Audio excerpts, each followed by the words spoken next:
Listen and listen good.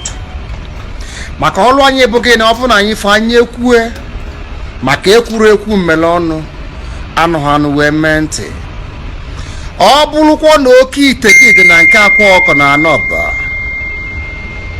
ma ọ bụ na nke dibụ ọbụla nọ na Anambra steeti, gaa bụrụkwa oke ite gị now, because very soon caterpillar tikwa ofu ebe onye ofu ebe aka na-awụ.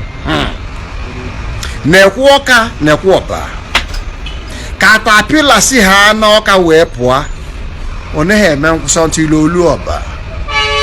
Ọ bụrụ na oke ite gị dị na nke Akwa Ọkọ ma ọ bụ na ya picture nọ na-arụ ite otu si eme ebe a now, gaa bụrụkwa oke ite gị now, because very soon ị ga-eluzu oke ite gị, lose your money iji wee lụọ oke ite.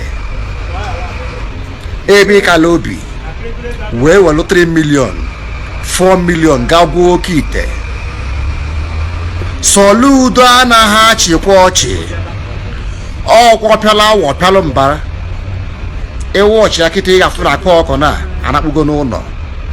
Ọ naghị emezi dorime, ọ naghị agazi mmemme pụala, ọ naghị amasị gangangam. Ịma nwanyị ọ kere ya abago n'ọgbụ, ihu adịzighị mmanwụ mma. Ọ bụrụ na oke ite gị dọ na nke Akwa Ọkụkọ, iwe ka na-akwụghalị, gaa buru ya oke ite ka o nwee ife iji aka. Ọ jụ ụmụ gị tụ na-asịfa na ihe a bụ nzuzu ịgbala agba ka iji egwu oke ite gaa lụrụ gị ọlụ, to avoid tomorrow mmadụ a na-agbaala. Many people lose their staff na nke dị n'ọgụ ọla afọ arụ.